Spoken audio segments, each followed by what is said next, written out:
This year, 2025, marks 10 years since the game Until Dawn was released by Supermassive Games. So that got me thinking about some of their anthology games, like I believe their first one, Man of Medan, from 2019. Well, it was the first of that set of 4. I don't know if it was the first one, but you know what I mean. Now, Man of Medan focuses on a ghost ship called the Ourang Medan and a potential treasure on board, Manchurian gold. But it's a horror game, so it all goes horribly wrong, the usual stuff. But it's not just a ship from a video game. The Ourang Medan is reportedly a ghost ship from the 1940s. But was this ship real, or is it just fiction?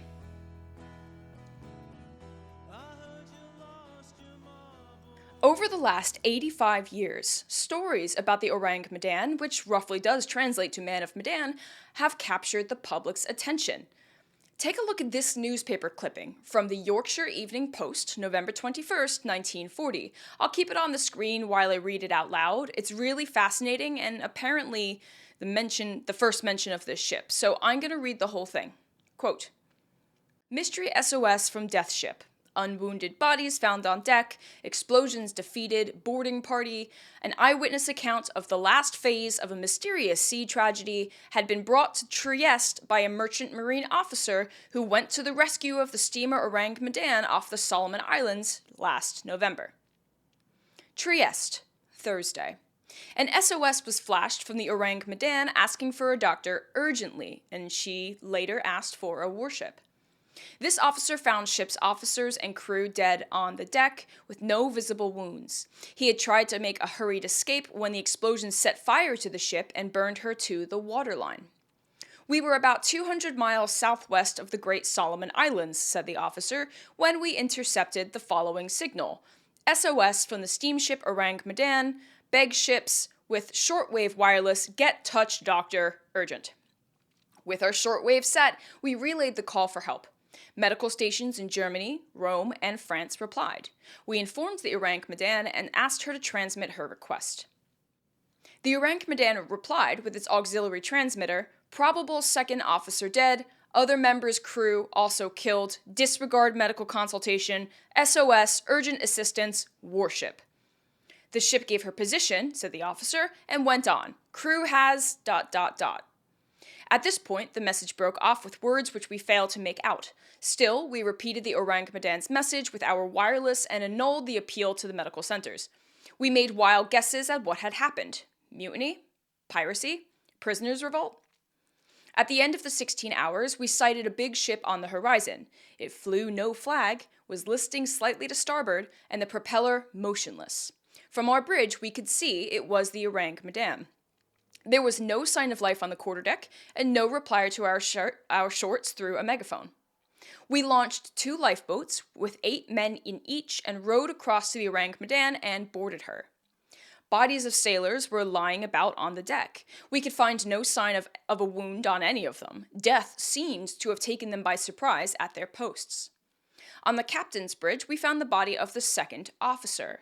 We counted 12 bodies, 3 of them of deck officers, but we reckoned the Ourang Medan should have had a crew of about 40. The captain decided to search the officers' quarters, but we heard an explosion in the ship's hold. A column of smoke belched from the second hatchway.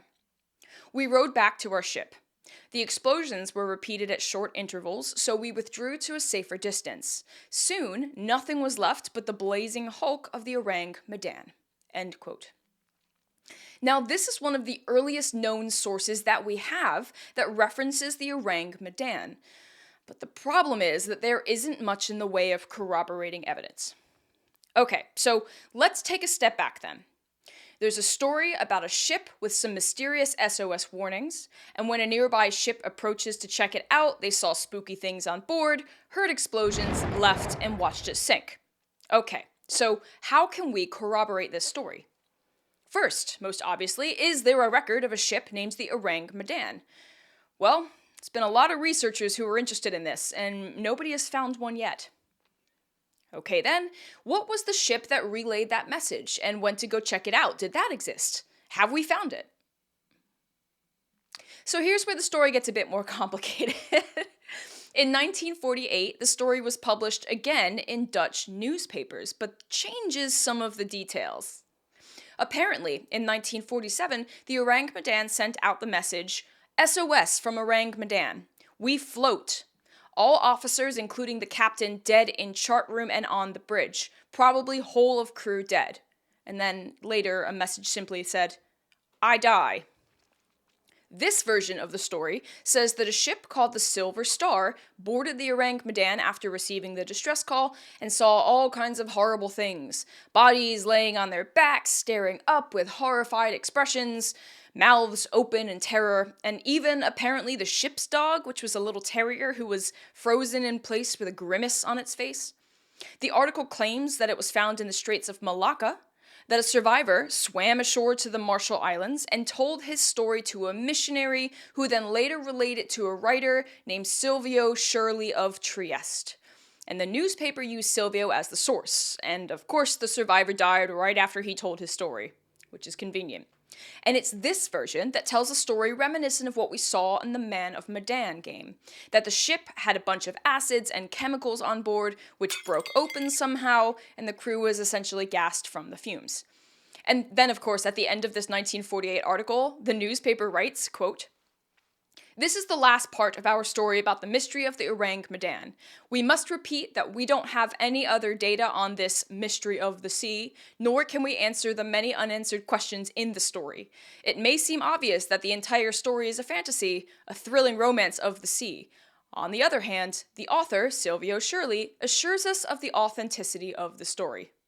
End quote. Okay then, back to our corroborating. Does the Silver Star exist? Well, yes. But according to researchers, the ship's logs never mentions the Ourang Medan, or the distress call, or anything to corroborate the story. And apparently, according to a 1999 article from a marine historian and journalist, Roy Bainton, the Silver Star in 1948 was renamed the SS Santa Cecilia and was normally found around Brazil, not Indonesia. At least, that's the source where I read it. Someone else might have discovered that information earlier. There have been a lot of really cool researchers looking into this story. Okay, so far, the evidence suggests that perhaps the Ourang Medan wasn't real, since nobody has found evidence the ship existed, and the 1948 version of the story mentions a ship that wasn't in Indonesia.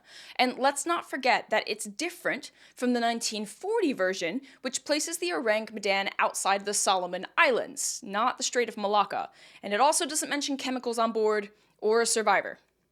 Roy Bainton did some digging. He searched through ship registers and couldn't find proof of any ship called the Ourang Medan, but he did find one just called Medan. But apparently it was scrapped before World War II, which of course predates the earliest known article. He then goes on to speculate about what could have been on board. Like, perhaps, the secret gas called Tabun? Tabun? Tabun? I'm gonna go Tabun, that could apparently penetrate gas masks and is incredibly fatal. Bainton cites this from Albert Speer's Inside the Third Reich. Speer was an architect, he served as the Minister of Armaments and War Production in Nazi Germany, and he was a close personal friend of Adolf Hitler. Perhaps it was carrying cargo like this, and it leaked, and that's what killed the crew. He continues to speculate that because of politics, the story was buried and the records of the Ourang Medan scrubbed. But the story escaped anyway, which is why we know about it. But we don't have any records. But again, speculation, right? There have been other writers who have speculated other things, like maybe it was carbon monoxide poisoning. But since we've never found the ship, again, all just speculation, all just theory, based on hearsay from an old newspaper article. So, here are the facts. In 1940, two newspaper articles, the Yorkshire Evening Post is the one I've referenced, but a day later it was posted in the Daily Mirror, post a story about the Ourang Medan. It outlines a story about a ship near the Solomon Islands answering a troubling distress call, going on board, seeing the crew dead, hearing explosions, fleeing the ship, watching it sink. In 1948, another version appears, but changed the location from the Solomon Islands to the Straits of Malacca. It also added more details to who was on board, like the dog. It also changes the rescuing ship to the Silver Star, who provided the story. For the 1940 version, it was a British merchant marine sailor.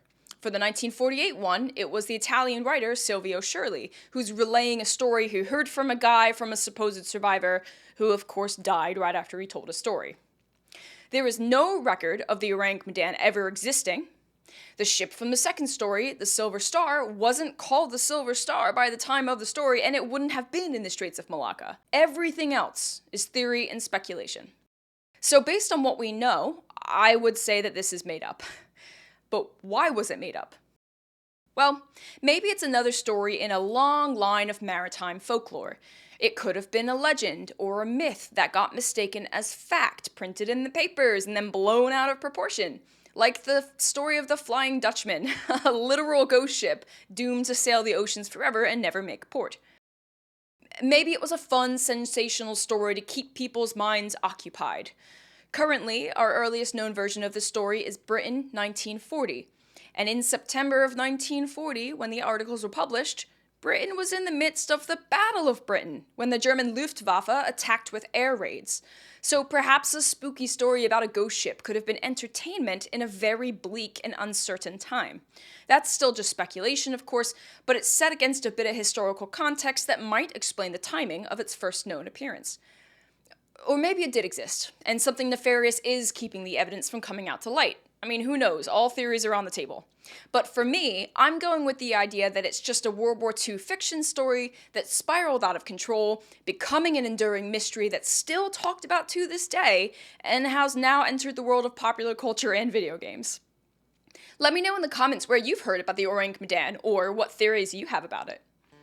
My name is Kelly Beard, and thank you for listening to this APHOUT mini on the ghost ship Ourang Medan.